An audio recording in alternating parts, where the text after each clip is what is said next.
Rosi Sexton, welcome to the Live on Form podcast. It's great to see you again. Excellent. Hi there. How are you doing? I'm good. Rosi, I'm going to give everyone, I would say it was a quick bio, but your bio might take me a few minutes. So if you can bear with me and the listeners. So you are a sports therapist, an osteopath. Mm-hmm. You're a former mixed martial artist. You were the first UK female UFC fighter. You're currently doing some wrestling. Was not so much these days. These days, I've moved more into putting people back together rather than pulling them apart. But yes. I guess additionally, in terms of academia, which is probably your first career, if you like, before fighting, or kind of simultaneously, you're a PhD in theoretical computer science. You got a first class maths degree, Master of Science degree in mathematical logic, which I must confess to not knowing what that is, but that sounds highly academic. Scary. Very scary to me. And and you've also moved into being a counsellor for the Green Party. That's right. Yes. So first word that comes to mind, Rosa, with you is restless. Yeah. People tend to look at my CV and go, "What on earth?" Which is probably a fair reaction, I think. I always say to people, I've got quite a short attention span. It's usually about 10 years. And I'll do something quite intensely for a period. Yeah. And, then I end up sort of picking something else up and falling in love with that, or getting really interested. And that seems to be the way my life's gone. It's sort of, I've had periods of being sort of intensely driven and interested in one particular area. But I don't tend to so just one thing. There's always other things out there that interest me and that draw me in. So I think it's led to certainly an interesting CV, interesting set of experiences. It'd be great to understand where it all began, Rosie. So where were you born? What was your upbringing like? Sort of preschool years. So I was actually born in France. My parents were there at the time, my dad's work. Okay. And I've always been a little bit all over the place. There's never been sort of one place that I would call home, if you like. Shortly after I was born, my parents moved actually to Solihull, where I am now. Okay. And they were there for a few years, and then they were in Bedfordshire and moved to Berkshire when I was about 8, where I grew up before I went to university. Probably the longest I've lived anywhere has been in Manchester, actually. I was there for about 16 years. I went there to do my master's and my PhD. I only meant to be there for a year and then sort of ended up putting down roots, and that's where I got involved in mixed martial arts and everything. And one thing led to another. And then in 2015, after I'd retired from mixed martial arts, I moved down here to Solihull and sort of almost back where I started. So I've been all over the place, and I think that's probably, again, it sort of fits with how I see myself. I don't feel like there's one place that I call home or one group of people that I really fit in with. I've always been here, there, and everywhere, and I think that's just part of who I am, really. I can remember reading. I read a piece on you. I'm not sure where from, but you recognize yourself as an outsider. Yes. Or you've always felt kind of an outsider. Is that something, I guess, that fueled your prowess in academia? And was that an early prowess, or did you start school extremely intelligent, and was that driven by your parents, or was that something you just fell in love with and therefore threw yourself in to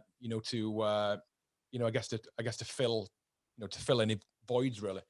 So I think I've always felt that I've had something to prove. I think that right from being a small child, I've always felt like I need to prove that I'm good at what I do. I've always wanted to be the best, And I think I've applied that to everything I've done, really. And certainly when I was at school, I took quite naturally to maths. I mean, I don't think I don't really regard it as a natural talent, because I've always had to work at it quite hard. But I think the thing with maths is that some people can work at it quite hard and still not find it, not really understand what's going on. Yeah. I think, I found that I put quite a lot of work in, but that paid off for me. And what I fell in love with was the solving problems. And it was, I was quite fortunate in that I had some really good maths teachers, sort of at a fairly critical age, and they got through to me that maths, it wasn't about just going through lots of exercises in a textbook or something like that. Fundamentally, it was about solving problems, and it was about taking a question or something that you don't know anything about and figuring it out and sort of playing around with it and coming up with an answer. And that's what I really enjoyed. So that sort of developed through the time I was at school, and sort of when I was in the sixth form, and so I got involved with competitive maths. There are maths competitions. I know that sounds ridiculous, but yeah, it does. So what's what do they entail of? Solving hard problems. Okay, I did the British Maths Olympiad, which is it's a maths competition for sixth formers, and that's again led me on to thinking, actually this is something I want to do more of. So I applied to university. I went on and did a maths degree. Again, sort of one thing led to another. I just kind of sort of went from one step to another. I never set out with the idea of doing a PhD. I didn't say, right, that's my grand plan, I'm going to do that. It's just sort of I did one thing at a time, and then that's where I found myself. And yeah, as I say, I really enjoyed it, and I still enjoy maths in a very recreational sense these days. I mean, I don't do any serious maths at all, but I enjoy puzzles and problems and reading around ideas. And I think I would probably have continued in a similar vein if it hadn't been for the fact that I got very interested in mixed martial arts around the same time that I was doing my PhD. And again, that was something that I'd been interested in since being a teenager. I mean, I started out in Taekwondo. I trained a few other martial arts while I was at university. And in the early 2000s, there was this new thing called, well, it's relatively new, called the UFC. And at the time, it was quite a niche subject. Not many people knew about it. If you talked about mixed martial arts, people would look at you blankly. Yep. And I saw a documentary, and it's called Natural Born Fighters, and it's centered around two UK fighters, Ian Freeman and Lee Remedios, who some people might remember. I remember both, yeah. And when I saw that documentary, I thought, that's something that I want to have a go at. That's something I want to do. So I sort of set out looking for a club that trained mixed martial arts. I got on that. I discovered Brazilian Jiu-Jitsu and submission grappling. I sort of went off down that route. And eventually, I mean, at the time, there was really no women's mixed martial arts in the UK. It just wasn't a thing. But some opportunities came up. I jumped at them. And again, sort of one thing led to another. My initial idea was that I was going to have a couple of fights to prove to myself that I could do it. To scratch that itch, if you like, and then sort of get on with the rest of my life. And that was the idea. But somewhere along the line, I fell in love with mixed martial arts, and I wanted to see how good I could get at it. So, what do you think? You mentioned that kind of love of solving puzzles and problems that kind of led you into into the field of mathematics. And I guess there's an element of solving problems in fighting. I mean, certainly in jiu-jitsu. Very much so, yes. So was it, do you think it was that, or do you think it was the second thing? I guess, there's an aggressive element, and, proving that you can do it, as a female, proving that you can do it. I mean, it's a bit of both. I mean, it's that combination of the challenge of it and the puzzle to solve, if you like, yep. But also that competitive streak. So I think it was just sort of the combination of those things was almost addictive, I suppose. It's something that drew me in. I think the thing with mixed martial arts and I mean, especially with grappling, with jiu-jitsu, it's so technical. There's so much to think about. There's so many different elements to it, and it really is. It's one of those puzzles. The more you look, the more there is. People sometimes, it's a cliche, really, that it's like high-speed chess. Yeah. And yeah, I've heard that. Yep.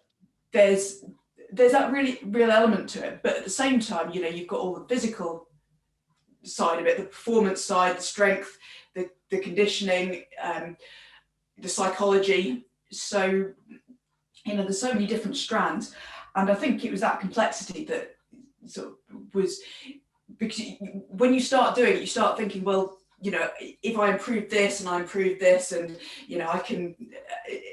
Just seeing where you can go with it. And for somebody who wasn't particularly athletic or particularly good at sport growing up, the idea that actually you can take this thing and by understanding it and by learning techniques and skills and tactics, strategies, that you can beat somebody who might be naturally a much better athlete by working harder and by knowing more than them. That was, like I say, that was a really compelling idea, and that was something that I think that was what made me fall in love with it. So how many I guess how much training, how much length of time did you train before you entered your first fight? Well, my first mixed martial arts fight was 2002, and I think I'd been training well, anything that you'd really call mixed martial arts for a couple of years at that point. Okay. I mean, the thing to remember is that mixed martial arts then wasn't the way that mixed martial arts is now. I mean, nowadays you go to a club and mixed martial arts is it's a thing in its own right. It's a sport in its own right. And there's a distinct sets of skills that you learn when you go into a mixed martial arts club. Back then, this was still days when there was that element of style versus style. And I mean, the UFC was set up to see which martial art was best. That was how it was marketed, if you like. Yep. And the idea was to pit practitioners of different martial arts against each other. And I mean, obviously, we know that there was that. It was almost set up as a showcase for Brazilian Jiu-Jitsu, but to a lot of people, that idea of, well, which martial arts are best, what works in the real world or in a real fight, if you like. That was something that people were really asking. So that's kind of how it was back then, when people would come in from different martial arts backgrounds and they'd bring elements of what they'd done, and you sort of put these together, almost as some, sort of scrapbook, if you like. Well, I've got this and that might fit into with that there. Yeah. And it was, everyone was figuring out how it worked. These were the days when if you were a good kickboxer and you had some Brazilian jiu-jitsu, you were a mixed martial arts fighter. Yeah. That was it. And obviously these days it's so different, because you need to be able to do everything. You can't get away with being a really good grappler and not having anything else. Yeah. But like I said, back in the early 2000s, things were very different. So training mixed martial arts it sort of grew out of those other martial arts that I'd done. I'd done some traditional jiu-jitsu, a bit of judo, some striking, and it was putting all those elements together. So, I mean, I've been training since I was 14, but I'd only specifically done that kind of competition or that kind of training for a couple of years before my first fight. And then from there, like I said, I think my first fight came around quite quickly out of the blue, because I'd seen a post on a forum, asking for, is anyone interested in fighting this woman? And as I say, women's mixed martial arts wasn't a thing. So as soon as I saw a post looking for, to match a female fighter, I thought, oh wow, maybe this is my opportunity. And so I called the promoter up, and he said, oh, we've got someone, it's fine. So it went away, didn't really think any more of it. And then the day before the event, he calls me back and says, our opponent's dropped out. Do you want to do it? And I mean, this was completely bonkers. And you look back on it and think, well, what on earth was I thinking? But at the time, this is an opportunity. And I don't know when the next opportunity is coming around. So if I don't take this, then what else is there? So we looked at it. I hadn't been training for the fight particularly. I'd never had a full contact competition. So, but we looked and thought, well, let's do it. Let's go for it. Anyway, that was quite an experience. Sure. Punched in the head quite hard a few times. Managed to get the fight to the ground, arm locked the girl, and sort of, like I say, it was all a little bit of a daze. And not just because I got punched in the head. It was, the whole experience was start to finish. It was all over quite quickly. But that's what got me thinking, if I trained for this and if I did this properly, how good could I get? And I think it's that unanswered question. Right, I want to do this again. And I want to do it properly this time. So what was your training like? What was your training like in the early days? I guess, I'm assuming you're still studying at this point, so you're juggling studying with training, with life. And of course, if you're looking to be a mixed martial artist, you've at least got to be proficient in everything. So I'm assuming you're fitting in training of all the different formats, all the different martial arts needed, but you've still got to live a life and study. So what did a regular week look like at the start of your fighting career? So back then, I mean, I wasn't training as seriously as I would later on, obviously, but I was still sort of in the gym probably most days of the week, or I was doing something most days of the week. So whether that was grappling or, striking classes, pad work, private lessons, and again, it was all very on the hoof, should we say? Cobbled together these training plans. I mean, nowadays, like I say, you go along to a mixed martial arts gym, you've got a coach, you've got people who are experienced, people know what training looks like and what good training looks like. And back then, I mean, everyone was still trying to figure it out. How do you train for these things? How do you prepare for that kind of competition? And there was still no sort of single right answer. I mean, you saw back in the early days how, things would come and go. And I mean, at the beginning, it was all about jiu-jitsu, and jiu-jitsu is the thing, and everyone was, going and arm barring people. And then somebody discovered wrestling. And I mean, obviously the wrestlers have known about wrestling for a while, but discovered that actually, if you know a bit of wrestling, then it completely changes the game for mixed martial arts. And then you started seeing striking coming back in. So you've got strikers who know how to wrestle a bit, then suddenly they can keep the fight on their feet. And as I say, this all seems completely obvious these days, because we're used to, we're used to watching fights between well-rounded martial artists who've trained all of these things. And the generation that are fighting now, they've never really known anything different. They came into this with martial arts as almost a fully formed sport. So you've got people who mix the ranges fluidly. It's for them, it's not like speaking a second language. I think for some of us in the early days, it was almost like you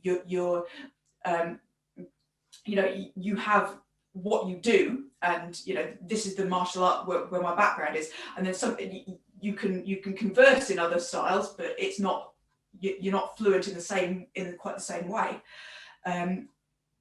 So I think, like I say, things are very different. yeah.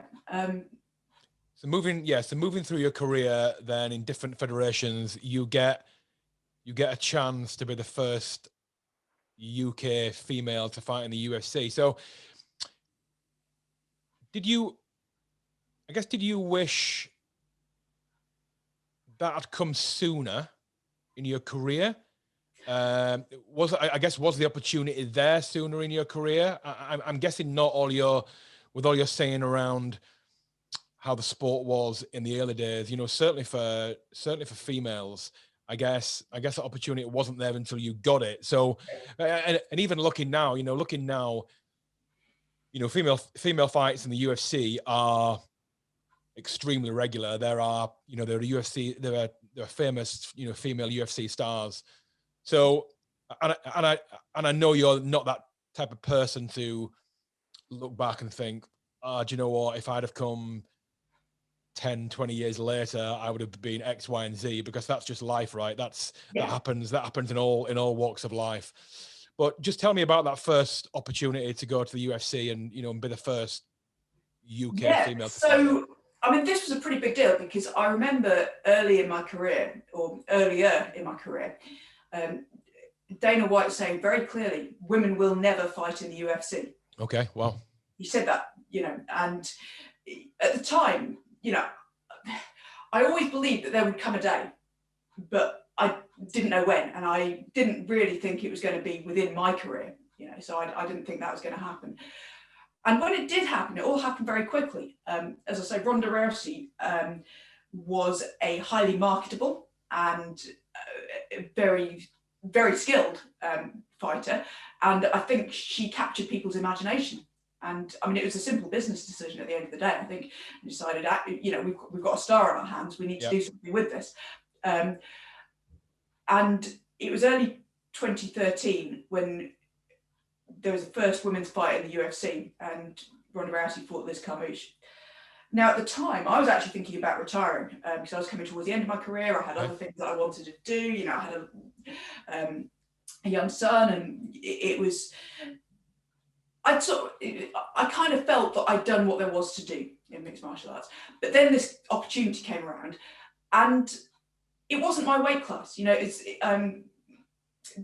was at 135 pounds, and that was the only weight class the UFC had at the time. So I sort of assumed, well, I'm not going, this isn't for me. And I was in the gym, and sort of my coach said, "Did you see the fight the other night?" Like, "Yeah, I saw it. Why?" And just wondering, what are you doing at the moment? I went, I don't know.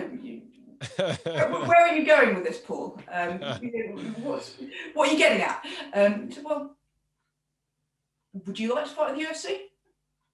Yeah, but it's not my weight class, is it? And he goes, well, it could be though, couldn't it? I thought, hold on. Slow down. Anyway, so again, one thing led to another, and we had some conversations, and we decided it was simply a case of, again, this is an opportunity. This is something I can't turn down. The chance to be the first British woman to fight in the UFC, and after sort of being almost, a pioneer of the sport in the UK, to finish my career with that. Yep. That was something that I couldn't say no to. So again, it was a case of, well, okay, so it's not my weight class, it's not perfect, it's not exactly how I would want it to be, but am I going to go for it? Hell yeah. And a few months later, I ended up in Winnipeg fighting Alexis Davis.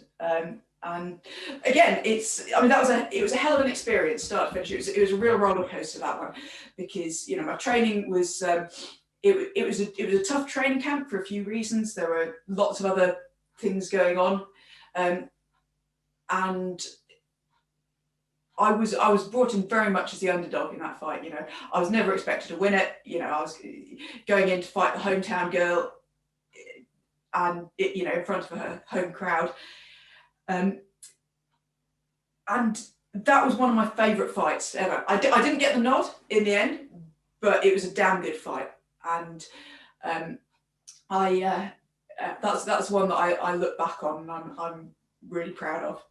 But I think also, you know, the fact that I had the opportunity to be part of the sport and to be part of the growth of women's mixed martial arts right from the beginning to the point where women fought in the UFC.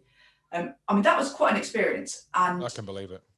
Although I sometimes look back and I think, oh, wouldn't it have been nice if I'd come just a bit later, you know, if I'd been able to fight in my own weight class, if, you know, if I'd had the opportunities that the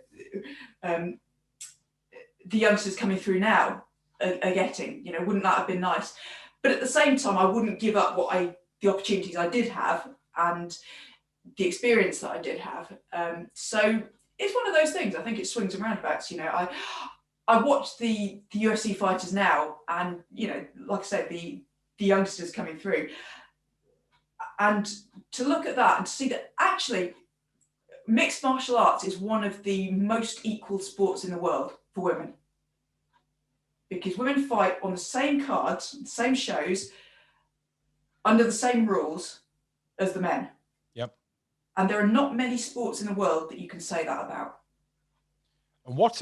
No, and I think that's fair. And I think it's amazing to see it grow. Yeah. What, so you talk about 135 being the weight class. What sort of weight did you fight at? Or I guess what weight did you fight at then? So I think I did my best work at 125. That was 10 pounds the weight a big. class I thought at. Yeah, it's a big difference. I mean, I was a small 125er, really. I could probably, like I said, they brought in the 115 division earlier in the UFC. I would probably have gone for that one. But as I say, you know, it is what it is. But yeah, like I said, I think my best fights in my career were at 125. And then the decision to retire, I guess that came. So you fought you fought twice in the UFC? Yeah, so I fought twice in the UFC, and then I had one last fight with Cage Warriors, which is where I fought Joanna Jędrzejczyk, and that was her last fight before she went to the UFC. So that was that felt like a bit of a passing of the torch moment. Okay. And she's obviously that was that next generation coming through, I think. And again, it sort of felt like, you know, I finished my career with Cage Warriors, which is where I started. And I mean, I would have loved to go out on a win, but that felt fitting somehow. And, you know, I thought after that, well, I could go back. I'm sure I could get a few more wins under my belt, you know, finish on a high. But why? And that was the conversation I had with a few people around me. It's like, well, what are you trying to prove? You know, yes, you can finish on a win, but I mean, all that shows is, yeah, there are people out there you can beat. We know that. And I think at the time I kind of felt, yeah, it's the right time to move on. You know, it's the right time to, there's lots of other things that I want to do. You know, I've got lots of other interests and things to think about. And, you know, as I say, I had a son, a family, you know, I was wanting to build my business, my career, and it felt like the right time. And I think that was a good decision. They always say that retiring is easy, but staying retired is hard when you're a fighter. I think a lot of people get tempted to go back because it's that feeling of there's something missing. You know, you miss the excitement of it, the buzz of competing. And I was tempted a few times, but I think I'm glad that I didn't, because statistically, that doesn't tend to work out well. No, that's true. I think, and I mean, there is no good time to retire when you're a fighter, because if you go out on a loss, you always want to go back and finish on a win. If you get a win, then you want to go further and see, and go for a title shot, or, you know, you want to be the best in the world. So there's no time, you know, nobody ever walks away and is completely happy and satisfied, or it's, you know, it's vanishingly rare that happens. So I think there's always that element of coming to terms with being a retired fighter. And I always tell people these days that you're going to be a retired fighter for longer than you're a fighter. Yeah. So it's about making sure that actually you're going to have having a good retirement that's a whole other set of problems that often people don't think about until it's too late. So I guess with that inherent desire that you've talked about to prove people wrong, you obviously felt when you came to the end of your career, you've achieved that, right? You've proved enough people wrong. You helped, grow the sport. Do you think, I noticed when you spoke about Dana White saying there'd never be female fighters in the UFC, I noticed a spark in your eyes there. So do you think that was a time when you proved him wrong? Did you ever get to say to him directly, listen, you said this and here I am? I don't think at that point, I don't think anyone needed to say that. Because it was obvious. Yeah. I mean, I look at where women are in the sport today, and it's not perfect by any stretch. But when I look at how far we've come, and when I look at, like I say, the opportunities that women have now in mixed martial arts, I'm proud as hell of what the women of my generation achieved for the sport. Yeah. And I think that's something that I really look back on. I think, yeah, we made something there. And it's, it wasn't any one person. There's a few figures that stand out in the history of women's mixed martial arts. Yep. But it took all of us. I think the fact that there was enough of us to create a division that was had enough interest to be picked up by the UFC, and for that to grow into what it has today. Like I say, I think that's something that I'm proud to have been a part of. Yeah, so picking up on that, I guess, where the sport is today, both in the female and the male side. And I know you've been, I won't say outspoken, but I know you've commented on performance enhancing drugs around mixed martial artists and the sport, I guess. What's the state of affairs now? And I know the UFC have brought in, and probably above other federations in different sports, have brought in led to believe, brought in quite rigorous testing procedures around there.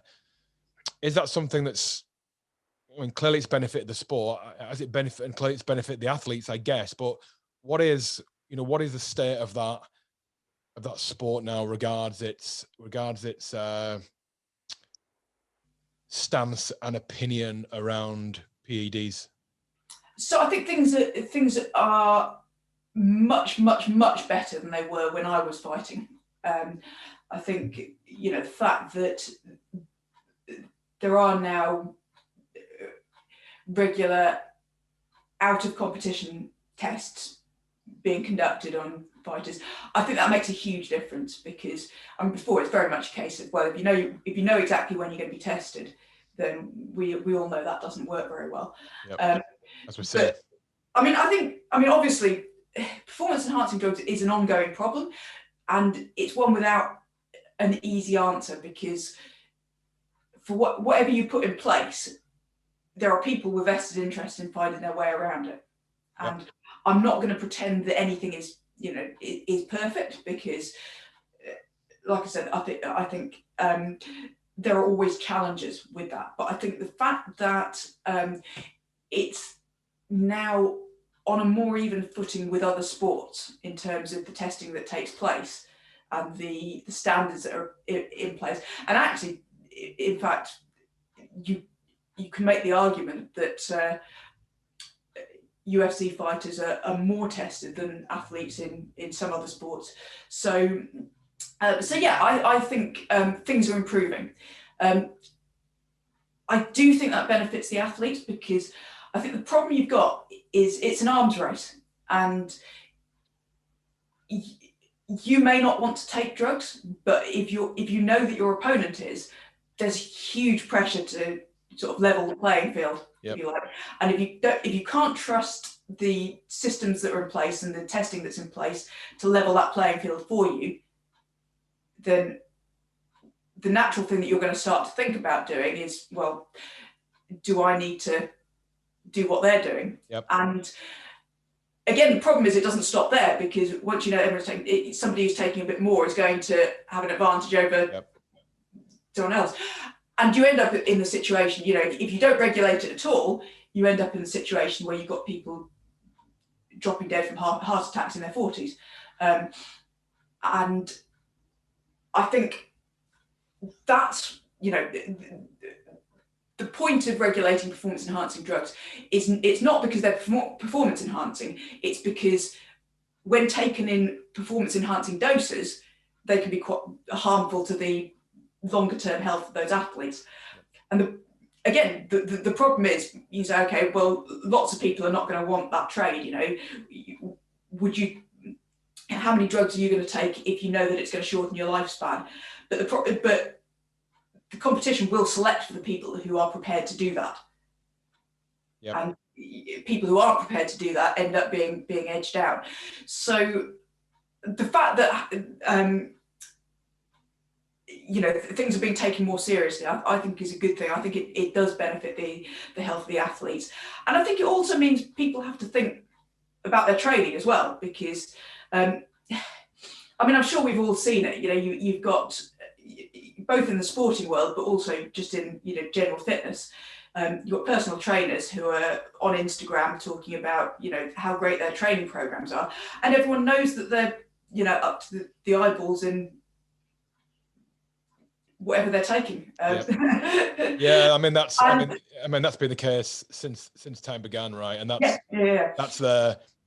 that's the challenge of full disclosure or not, isn't it? You know, you used to have this in the, you know, back in the bodybuilding days, you know, and that was almost one of the reasons, you know, why we started PhD, is that when I first got into sports nutrition, so I'd have been 18, so 1994, 95. So all the magazines were full of, you know, big bodybuilders, you know, 250, 260 pound, and they'd be stood next to a tub of protein.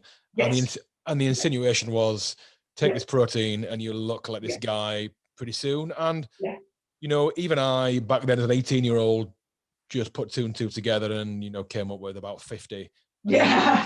Realize that that just doesn't make sense. It's disingenuous. And that's kind of, you know, why I started PhD, or why we started PhD, is to try and kind of dispel that myth and say, listen, you're not going to look like that. You're going to improve your health. You're going to improve your nutrition. You're going to be able to train a bit better, and you're going to improve your, you know, your longevity, your mental performance, your physical performance, and you will look better, but you won't look like that. So let's cut that. I mean, this is it. It's the transparency, isn't it? That's the important thing. It's because if you're telling somebody that, you know, if you do my training program, you can look like I do and run as fast as I do, or lift as much weight as I do, but actually, you know, I'm taking something that you're not. It's bullshit, isn't it? You're missing out the key element, which is really giving you the majority of your results, whilst you're selling a lifestyle that's not authentic. And I think also, if you're relying on that as a crutch to get through, then you won't develop the same refinements on, you know, how to train really effectively, and how to get the recovery, and how to, because you don't need to. So I think, you know, if you want to know how to optimize your training drug-free, then you need to go to somebody who's had the experience of optimizing their training drug-free. You can't go to somebody who's, you know, telling you this, but actually they don't know, because they're not doing it themselves. They're not walking the walk. So I feel quite strongly about that. It's I mean, from a mixed martial arts point of view, you've obviously got the safety element, because, you know, when you've got somebody who's roided up punching somebody who isn't in the head, there's, you know, there's an obvious safety concern there. But even, like I say, just in terms of personal training and everything, I think it's, you know, it's just being straight with people. It's being honest about what works and what's effective. And as I say, you know, if you do go down that route, then, well, what are the trade-offs? You know, what are you potentially sacrificing? So yeah, I mean, I'm a kind of, you know, obviously that transparency, and, you know, knowing what you're buying into. So I guess moving into moving on to where you are now, fighters, fighting is an extremely, physical and mentally stressful game, right? And lots of injuries, and you moved into treating injuries. So tell me a bit about the transition from fighting to, to sports therapy and becoming an osteopath, and how those two work together as well, because I have some, just from being old, Rosie, I have regular sports therapy, just from doing things with barbells and dumbbells that the body's not supposed to do for 20 odd years. So I guess yeah, tell me a bit about how you got into there. Tell us a bit about the difference between the two, and your business now. Yeah, so my interest in sports injuries obviously came from some rather too close personal experience with sports injuries. I had a back problem that was bothering me for a few months, and eventually it was a judo coach who said to me that, you need to go and see this guy. And I went to see him. He's an osteopath, and he looked at me, got me to bend one way, bend the other, put his finger on my back, and went, "That's where your problem is." Did a couple of things, went away, problem went. So that was it. I'd been in pain for, it felt like months, it might have been weeks, but within a few days that things settled down. And I was like, this is like magic. I don't know how it works, but I want to be able to do it. And that was my initial interest. And obviously when you're training, you have little niggles yourself, and you have teammates who have little niggles. And a lot of the people out there treating sports injuries don't really understand the sport. So they can diagnose the injury. When it comes to, well, how do I get back and do this again? They'll just look at you like you've grown another head and say, well, maybe you should think about not doing that. Which obviously isn't the answer you want to hear. So I started doing my own reading around the subject, and about rehabilitation and injuries, and what to do with them, and maybe started almost creating some of my own little rehab programs for myself and a few of my teammates. And then I started thinking, you know what, I want to do this properly. I don't want to be just sort of trying to fudge it from things that I've read on the internet. I want to start at the beginning and learn how to do this. So that was when I think my first step was to do a sports therapy course, and that was really useful actually. There are still things that I learned on that course that I use to this day. And again, that was one step, but that sort of opened my eyes to how much I didn't know. Okay. And I was also aware that injuries aren't something that only happen to combat sports people. They happen to all manner of people, and family members, and who have been suffering from back pain and hip pain, and as you say, just as a function of getting older, really. And I started thinking, well, actually, I want to be able to deal with some of these things as well. My interest sort of broadened out from what I was originally focused on. It's mission creep, I think they call it. And that's when I decided to go back to university, and I bit the bullet and signed up for a 5-year course to become an osteopath. And that was actually, that was a really good move on my part. I'm really happy that I did that, because now that I love my job. I get people who come to me, they're in lots of pain. Sometimes it's sports people, sometimes it's people who just want to be able to play in the park with their kids or their grandkids. And it might be somebody who needs to be able to lift things for their job and they can't because their back hurts. So it's having those people come to you and being able to do something about it and give them a bit of hope and give them a plan to go away and this is how we can get this better. It's just immensely rewarding, and that's what gets me out of bed in the morning these days, I think. And that's the thing that I fell back on when I stopped fighting. It's like, well, I think every fighter goes that thing of, well, what's the point? If I'm not training, what's my motivation? And for me, it's very much, well, if you can get people out of pain, and I mean, in some cases, not exaggerating, it turns people's life around. Yeah. You know, when you've got somebody who's been in chronic pain for 20 years, and sometimes some surprisingly simple things can help them to deal with that. It's, like I say, it's a good feeling. And I think for me, the great thing is being able to sort of bring all the elements of what I've learned along the way, if you like. So it's, I mean, the hands-on work that osteopaths are known for, but I also do a lot of exercise rehab with people. Okay. I do actually a lot of strength training. I don't often call it strength training because that often scares people off.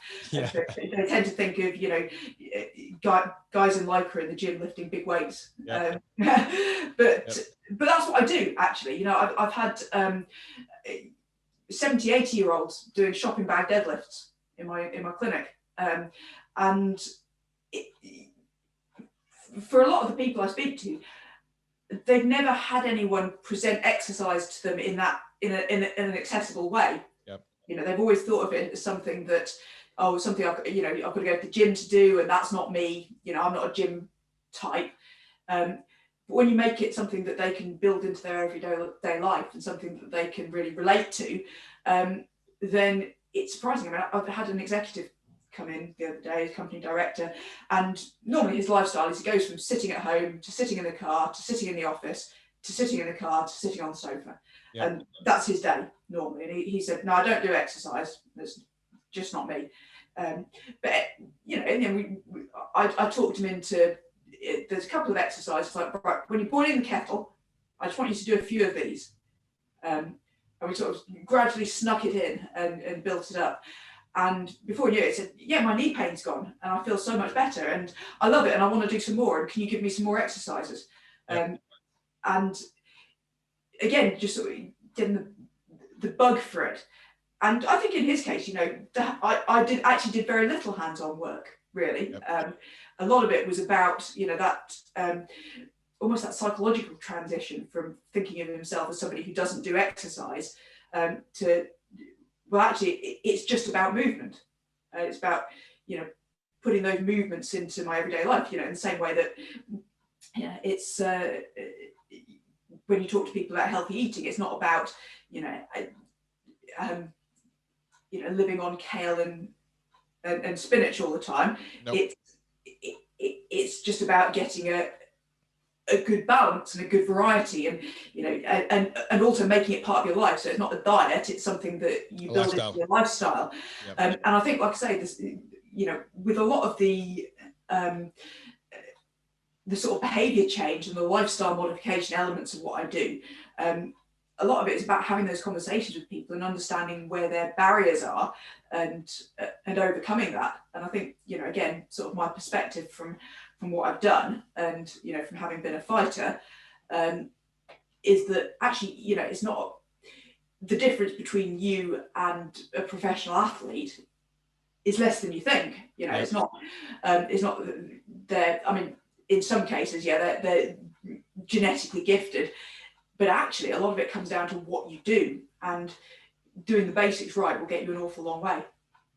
Yeah. So continuing, I guess, on that theme and continuing to, you know, to prove people wrong and try and do something that you didn't think you could do, you moved into politics. Yes. So again, that was a bit of an accident. It was just something that sort of happened. I joined the Green Party back in 2015. I wasn't particularly active. I just, you know, it was something that felt right. And then sort of some of the local Green Party came round and introduced themselves, and I met some of the local councillors. Like I say, you know, we got to know them a bit. One thing led to another, and then it turned out that in 2019 they were looking for a target candidate for one of the wards locally, and they asked me, well, have you ever thought of becoming a councillor? Well, no, yeah, because I don't know what's involved, and I haven't really got time, and you know, I'm way too busy. And I said, well, we can talk you through it, and you know, we'll run your campaign for you, and you know, it's and we think you'd be really good at it, actually. And I sort of let myself get talked into it. as you do. I mean, I think part of my problem is that I tend to say yes to things impulsively, and then I feel sort of obliged to follow through, which is perhaps part of the reason I've had an interesting life. But yeah, I found myself standing for election in 2019, and we won, and yeah, there I was, sort of an elected councillor, and I stuck my hand up for the spokesperson role for health and adult social care, because obviously that was my interest through my job, and I do. And I think part of that was, when you're treating people and you're working with people, and you're talking to them about the problems they're facing and the difficulties they have.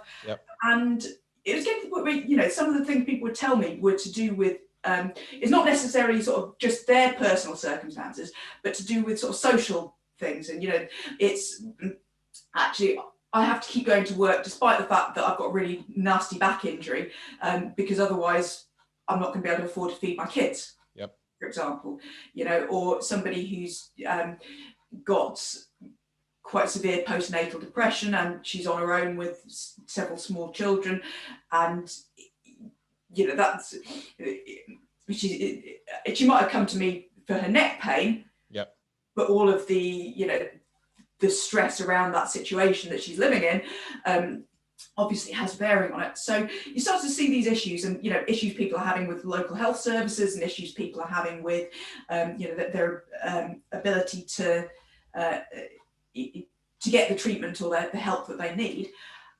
And again, there's me thinking, well, actually I can help the people who come to me, but there's a lot of people out there who aren't going to. And what do we do about that? What do we do about the bigger picture? So again, I think that was sort of some of my motivation for, well, you can't fix it without being involved. Everyone hates politicians, and I probably fell into that category as well. Well, I think there's probably a few classes of politicians. I mean, there's, I guess there's a lot of people who, and probably like my majority of people from my upbringing, sort of a working class northern Yorkshire town, would probably view a vote for a political party as a vote, as a vote for the benefit of a select few, rather than something that ever trickles down and impacts on their life. But I think at local level, I think certainly moving forward now, I'm kind of hopeful that at local level, people like yourself can make changes. What's the you say you're in, you do things intensively for a certain period of time. Is that the plan with politics? I mean, are you planning to take it? Take it much further? I mean, people keep asking me that. I always say that I'm in the wrong party to become Prime Minister, but again, women were never going to fight in the UFC, so who knows what the future holds. But I mean, I think the secret is I don't have a grand plan. I've never had a grand plan. I've sort of gone from one thing to another, and when something's in front of me, there's an opportunity there. You jump at it and then figure out what comes next. And I think that's very much where I am at the moment. It's, I mean, I'm focused locally at the moment. We've got a plan to take over Solihull. So that's what we're working on. And obviously I've got a part to play in that. Where it goes from there, I honestly couldn't tell you. Maybe I will get more involved. Maybe I'll, look at some. I mean, I stood for the Green Party leadership earlier this year. Because again, it was locked down and it was something to do. Like you do, yeah. Just like you do. Stand for election. Why not? As I say, I mean, I often describe. Sometimes I describe my MMA career as a self-improvement project that got out of hand. And I think you could probably say the same about some of this.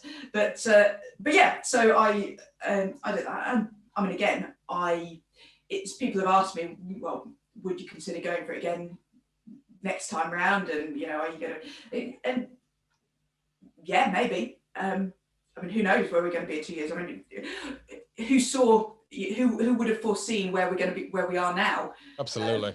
And like I say, where we're going to be in a couple of years, it's, like I say, I don't know. But I think, you know, my philosophy is very much to take things as they come, but to be ready for the opportunities when they come along. And I think that's so. And finally, I guess, you know, you mentioned earlier as a parent, I know back a few years ago, your son, is it Lewis? Yes, yeah. Was doing lots of climbing. I know you got involved. Are you still doing, is he still doing that? Are you still doing that? Yeah, so I mean, Lewis is actually, he's not been doing so much climbing recently. He's got more interested in mixed martial arts, actually. So. Oh, wow. I was going to say, is he keen on following the footsteps? Well, I think he might be. So, that means he is. We'll have to see. I always inherited DNA. You see, Rosie. It's like I said, that's not my doing, by the way. That's not my doing. If he does, it'll be his decision. But yeah, so he's been more interested in that. I think, you know, part of it is that's now he's a teenager. That sort of thing is cool, you know. Okay. So yeah, we'll see where that goes. I mean, I still, well, I haven't recently because of everything that's been going on, but I enjoy a bit of climbing.